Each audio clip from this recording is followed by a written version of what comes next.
Well, I'm very grateful for everybody's attendance this morning. To our visitors, I want to encourage you one more time to fill out a visitor's card so that at the appropriate time during our worship service, you might place it in the basket as it goes by. We simply want to acknowledge and thank you for your presence today and extend to you an offer to study the Bible. That if you have questions about the good news of salvation that's freely offered to all, then we want to sit down and study through those questions with you and give you Bible answers to those Bible questions. Now, this is the time of year where charity is often on our minds. We think about charity because this is the time of year where the weather gets quite a bit cooler, a little bit more challenging for those who have a difficult time. It's also the time of year where charities come and knock on our doors and ask for donations. This is the time of year where I feel like almost every day that I'm here at the office, I get a knock at the door. And it's somebody asking for assistance of some kind, whether it's assistance with a rent payment or making a grocery bill. And how do I answer that? How do I answer that when somebody comes to this place and asks for assistance from the Monte Vista Church of Christ? Now, if you're familiar at all with our congregation, then you understand that we don't have a fund that is set up by this church to help those who are non-church members with those financial or physical means. I suppose then the question is, why? Why don't we have a food bank set up? Why don't we have a fund that is set aside in our church treasury from the collection taken up on Sunday that is there to help people with blankets and clothes and rent payments? Why don't we do that? Is there a biblical explanation? Is there a practical explanation? And is there an alternative that the Bible suggests that works even better? I hope to answer these questions with you this morning. I know that a lesson like this is probably not going to be the sort of lesson where you're going to come forward at the end of the lesson to obey the invitation. It's not necessarily a gospel-y sort of sermon. But I hope that you can recognize in lessons like this, where we get into the nitty-gritty of some of the application, the authority of the Scriptures, I hope that you can recognize that everything that we study in the Bible is an important topic. Every conclusion that is rightly come to from the Scriptures is a right conclusion, because it is derived from God and His authority as He reveals His will in the Scriptures. So maybe something like this is not going to be what converts you to Jesus Christ. But recognizing the value of Scripture in every question of life and the light that Scripture sheds on it, maybe recognizing that is a good first step to meeting God through His Son, Jesus Christ. So let's enter into our study then and ask a few of these questions. It is very common to hear a knock at the door here at the church building or to get a phone call at the church phone number and find an eager hand asking for help. And again, why does our congregation not collectively participate in secular charities to those who are not Christians? One point of clarification, of course, is that our congregation most certainly does practice charity to our members. There have been plenty of members here at Monte Vista, you know who you are, who've been helped by this congregation. Our own members who have been helped during times of financial crisis. Our own members who have been helped when a hospital bill has been too big to handle on their own. We have members who have been helped with furniture or filling up a home, filling up an apartment, help with moving expenses, help with grocery bills. Our own members are supported within this congregation. So that's one point of clarification a lot of people forget about is, why doesn't your church practice charity? Well, we do practice charity. We do practice charity. Maybe it's not always the kind of charity that's recognizable to outsiders, but I know that our elders have been incredibly charitable, that our own members have been incredibly charitable with the kind of charity that's outlined in the Scriptures. So what is the Bible model then? If you look in the New Testament, is there a model? Is there a pattern that's given in the New Testament that gives us some idea of where the authority is in how we act and how we're to spend money from the church treasury? Now, I've got a series of scriptures here. There's quite a few of them. We won't have time to talk about all of them in detail. So if you want to study them a little bit further, then write them down or ask me for my notes after the lesson. But in Acts chapter 2, notice in Acts chapter 2, this is the first one here that we'll notice. In Acts chapter 2, verses 44 and 45, and all those who had believed were together and had all things in common. And they began selling their property and their possessions and were sharing them with all as anyone might have need. So that's the kind of benevolence that you see first of all from Christianity. And remember, Christianity is very new here in Acts chapter 2, only days old at this point. And yet right away you see a model that becomes clear, which is that Christians take care of other Christians, first and foremost. That when you see a Christian in need, you do whatever it takes to make sure that that Christian is taken care of. Now here's the thing. Something becomes very clear from this passage in Acts chapter 2, which is this, that the church in Jerusalem had financial resources to help those who were in need. It says that everybody had what they needed. The rich were selling possessions and donating the resources to those who were poor. The church in Jerusalem had financial resources to help those who were needy. So why is it that when we get to Acts chapter 3, and when the apostles are going to the temple at the hour of prayer, they encounter an individual, a man who had been lame for many years and who was now a beggar. And this beggar would beg alms from those who were entering the temple during the hour of prayer. And of course, Peter and the apostles encounter him here, and they stop and look at him, and he expects that they're going to give him something. And yet Peter says in verse 4 of Acts 3, look at us. Almost like, look at us. Does it look like we're in a position to help you financially? And he began to give them his attention, expecting to receive something from them. But Peter said, I do not possess silver and gold. Now, the rest of the story is a sermon all its own, but let's just focus on that one point here. Only a few verses earlier in Acts chapter 2, it is made abundantly clear that the church in Jerusalem had financial resources available to help those who were in need. Everybody had all things in common. Those who were poor had what they needed. Those who were rich were selling their possessions and giving to those in need. The church in Jerusalem had the money to help poor people. And yet Peter looks at a poor person who is not a Christian and says, I don't have money for you. I don't have money for you. I think right there, based on these two passages alone, you have an example that's set up there where clearly a church can have resources, but its resources are given first and foremost to its own members who have a need. And to outsiders from that treasury, there is no gold to be given. No gold or silver from that treasury. Paul was an apostle. We presume that at some point he became an elder as well of the church in Jerusalem.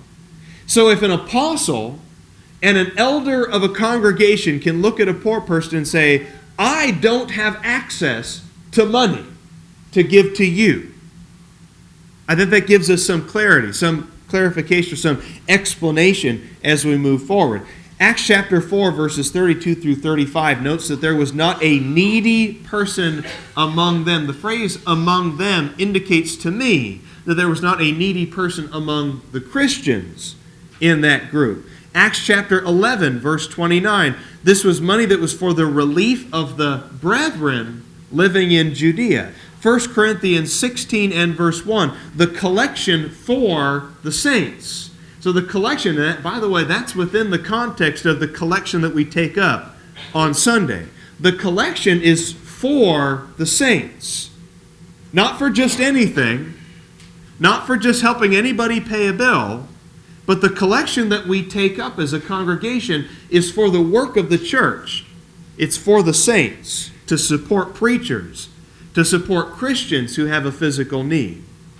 In Acts chapter 2, again, we noted, verses 44 and 45, that it was only those who were believing who were being helped by the finances of that congregation. Acts chapter 6, verses 1 through 8, clearly gives the example that it was the widows who were members of that church who were receiving their ration of food. 2 Corinthians 8 and verse 4, the support of the saints, he says. 2 Corinthians 9, verse 1, it is a ministry to the saints. Romans chapter 15, verses 25 through 26, is exclusive in nature, that it was only the poor and the needy who were members of the church in Jerusalem who were receiving the funds being sent from Macedonia and Achaia.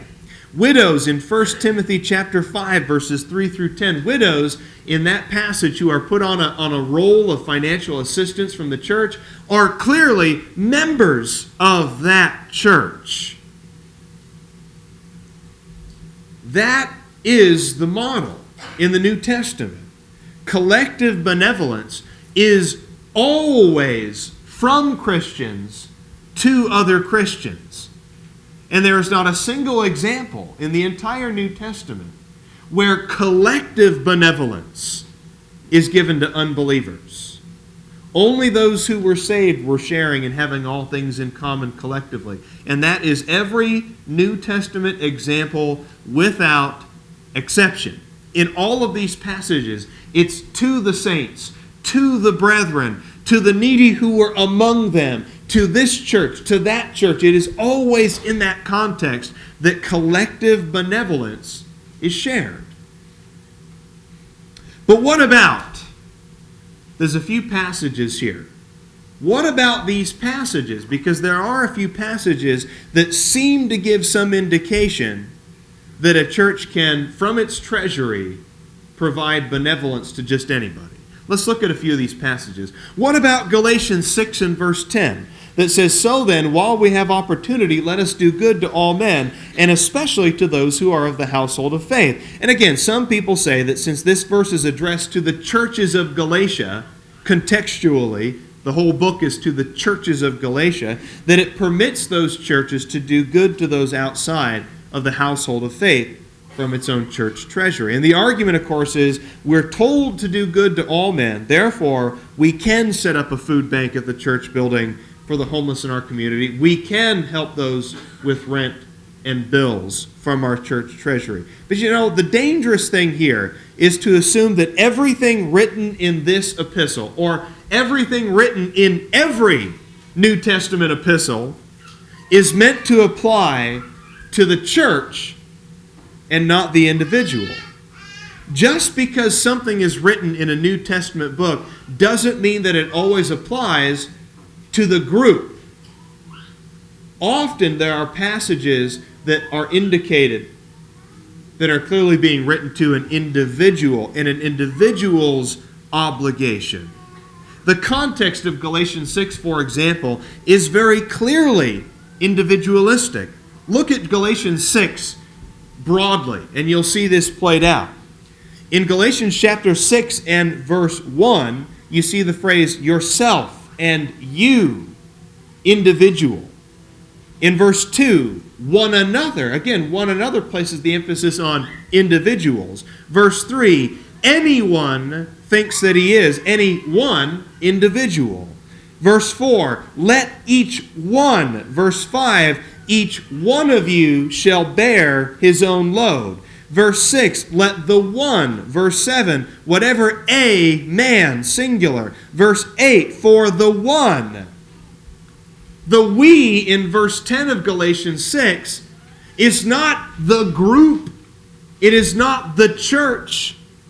It's individuals. And the whole context of Galatians chapter 6 makes it clear that the things in that particular passage are of an individual nature. It's an individual obligation, not a group or collective or church obligation. Well, what about James chapter 1, verse 27? This is pure and undefiled religion in the sight of our God and Father, to visit orphans and widows in their distress, and to keep oneself unstained by the world. Now, many will utilize the same flawed logic from Galatians 6, verse 10, and argue that whatever the individual can do well, then the group can do as well. After all, why wouldn't God want his church to participate in pure and undefiled religion if James 1 says pure and undefiled religion is to help orphans and widows in their distress? And yet the context has to be carefully considered. Just like in Galatians 6, look at the context of James chapter 1. Other verses, verses 3, 4, and 5, use the phrase, any of you. In verse 6, let him. Verse 12, blessed is a man. Verse 13, let no one say. Verse 14, each one. Verse 19, every one. Verse 22, prove yourselves. Verse 23, anyone. Verse 24, he. Verse 25, one. Verse 26, this man's, singular, this man's religion is worthless. In fact, the verse itself is individual in nature when it uses the phrase, keep oneself unstained by the world.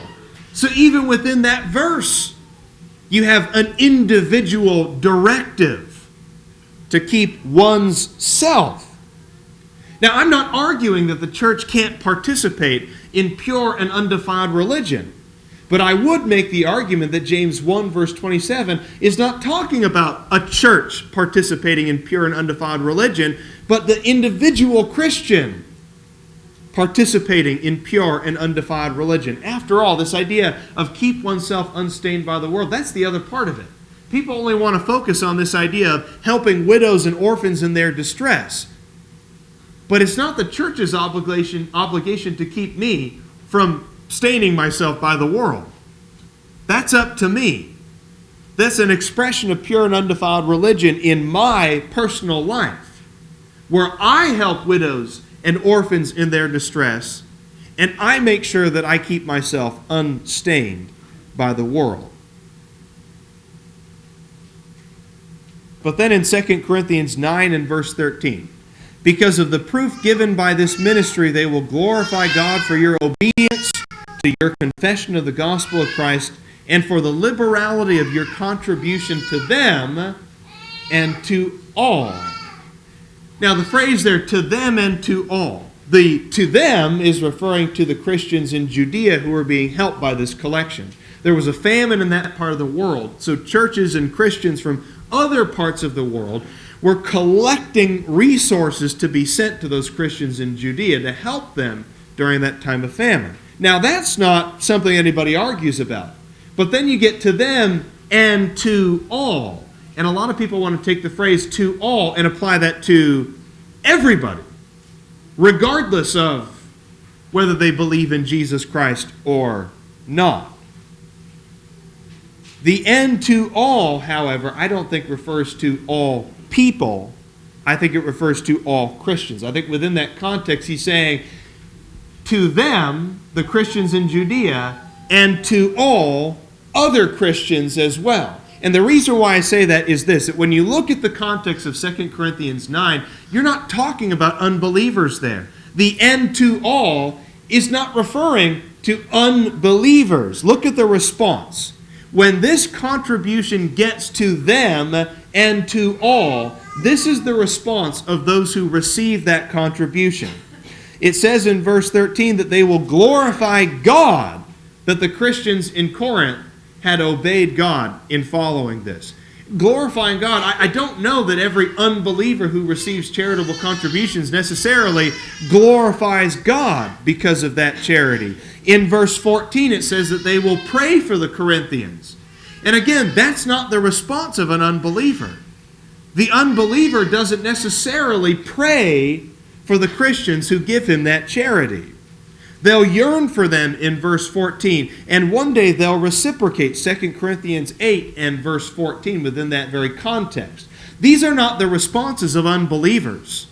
To pray for them in Corinth, to yearn for them in Corinth, to praise God because of this, those aren't the responses of unbelievers. Those are the responses of Christians. It sure doesn't sound like these are unbelievers who are responding to the charity here. I simply don't think that you've got a leg to stand on if you can take 2 Corinthians 9, verse 13, and say that "and to all" refers to all people, anywhere, regardless of their belief in Jesus Christ. Well, why does this even matter? I suppose might be the next question. Ryan, aren't you kind of quibbling about this? It just seems like kind of a measly argument to make. Like you're being a little bit too specific, a little bit too picky. Does this really even matter to make such a distinction in our benevolence between believers and unbelievers? What's really the harm in having a Monte Vista Church of Christ food bank? What's really the harm in having a fund that's set up, that's taken from our treasury, that helps people with rent and their electric bills and whatnot? What, Ryan, I just don't get it. I just don't see what the real harm is here in trying to delineate between this money over here and that money. And the argument often goes like this. From my personal bank account, I donate money to the collection basket on Sunday. My money goes to the church treasury, right? Now, I have a personal obligation to act in a benevolent way to all people. And by the way, there's nothing in this lesson that says we shouldn't practice charity. We just need to practice it in a way that's scriptural, in a way that's biblical. But the argument goes, well, I give money from my bank account to the church treasury. And then I give money from my bank account to this charitable organization. Why are you just creating a middle step there? Why can't I just give money from my bank account to the church that covers all of those things? Why are you dividing money up? Why does it matter that this check goes to the church and this check goes to the Red Cross? It all comes from the same pot, doesn't it? It all comes from the same checking account, doesn't it? Here's my problem with that argument. When we designate money for a certain purpose, aren't we designating it as something special? And doesn't that count for something? Doesn't it mean something? When you put money in your 401k, you put money in your retirement, doesn't that money mean something? Otherwise, why do we have the retirement account? If it all comes from the same place and it's all going to end up in the same place, back in my hands, why create an extra step? Why create a middleman? Why not just put all of your money in a mattress? Right? What does it matter to designate money for something special? What does it matter to divide up your money into this account or that account when it all comes from the same place and it's all going to end up in the same place? And yet we value the money that we set aside in savings because it means something to us. A college fund means something. And when you take that small amount of money from your paycheck, however much it is, and you say that money is going to my kid's college fund, that means something to you. It's not just any money. There is a feeling of euphoria that you get because you look at the money in that college fund, in that savings account, and you see it grow and grow and grow, and that means something to you. The money that you set aside for Christmas presents this year, you budgeted for it, you set it aside, you put it away. That money means something. Because the money that you spent on your Christmas present for your wife means more to you than the money you spent on your electric bill this month. It means more to you. Why is it that we have that piggy bank that we fill up for that vacation that we want to take to the Bahamas? We put our nickels and dimes in a $5 bill every now and then. That money means something because we're setting aside for something special, for that trip that we've always wanted to take. So I guess I just don't think the argument has any flotation at all. The money that I put in the collection plate means something. Because when I put money in the collection plate for the work at Monte Vista, I am confident that what we're doing with that money is both right and scriptural.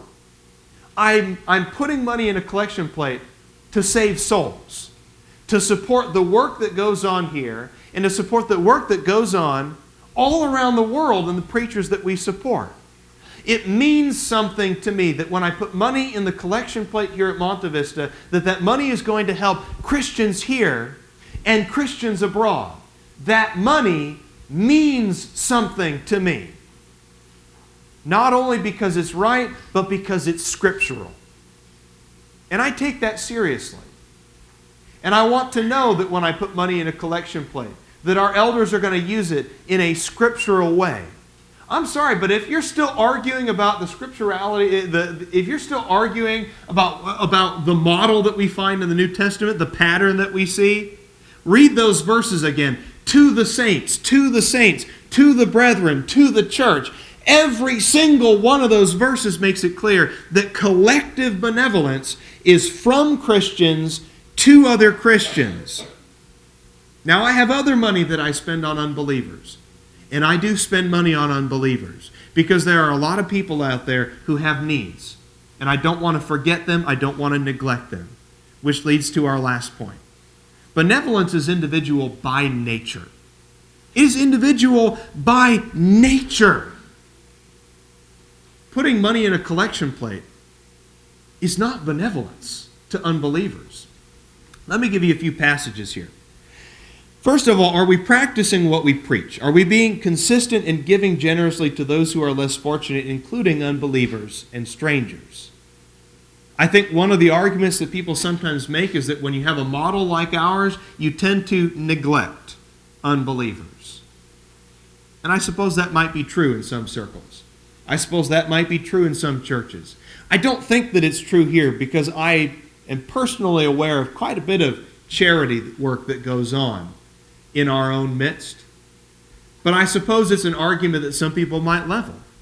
Say, if you're not going to have a church food bank, and you're not going to have a food kitchen, and you're not going to have a fund that gives Christmas presents to those who are less fortunate, then you tend to ignore all of those who are less fortunate.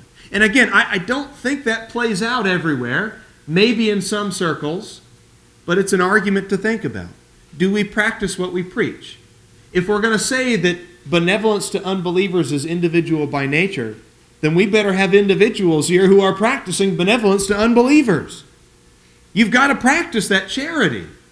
Those passages that we read in James chapter 1 and 2 Corinthians 9 and other places, those apply to you. To practice pure and undefiled religion is to take care of widows and orphans in their distress. Are you practicing pure and undefiled religion?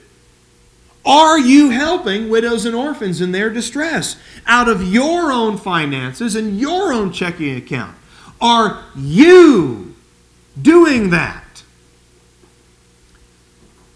The problem is that when we think that church benevolence is the same thing as individual benevolence, we're missing out on what real benevolence is. There's a term I came up with, and I call it outsourced benevolence. You hear that term every now and then in business circles of jobs being outsourced, where you take jobs from within or jobs in this country or jobs in a company and you outsource them to somewhere else to save money.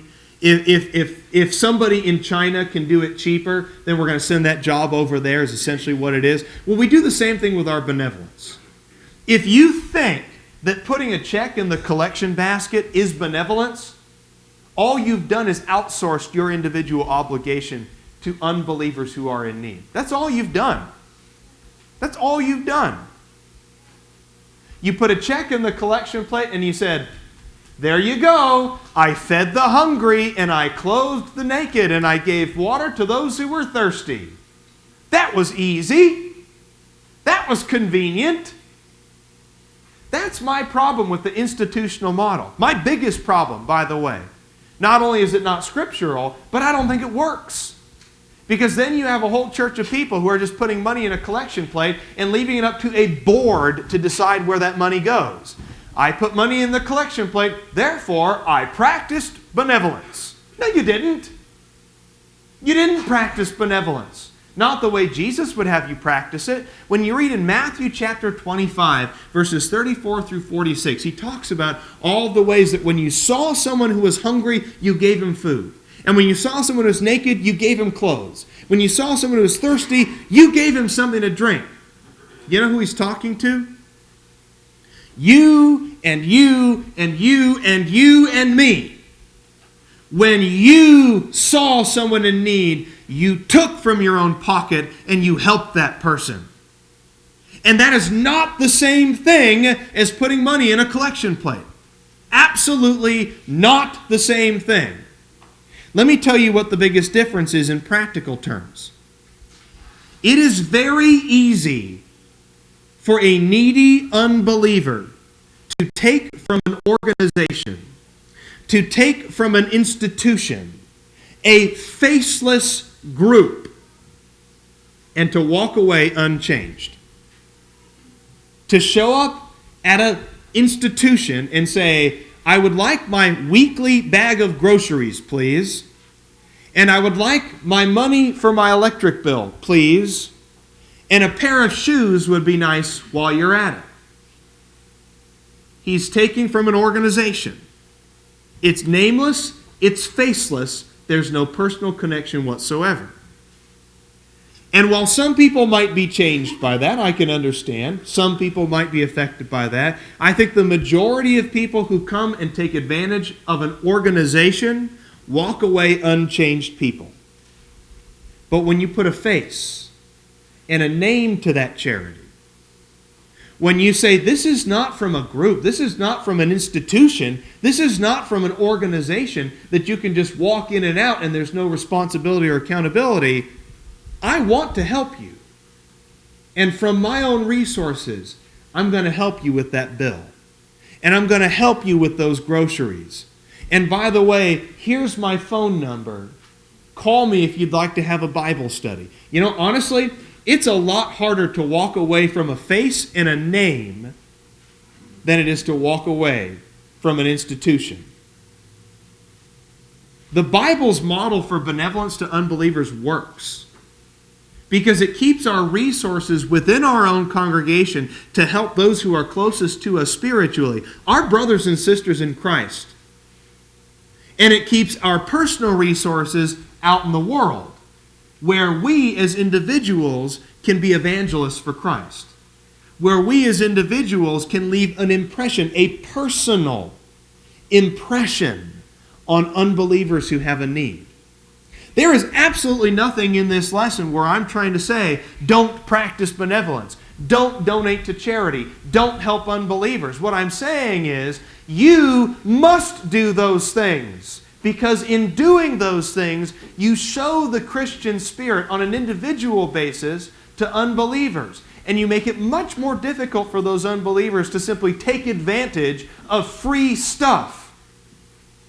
You put a face and a name to that charity, and you just might leave an impression on someone that could last for eternity.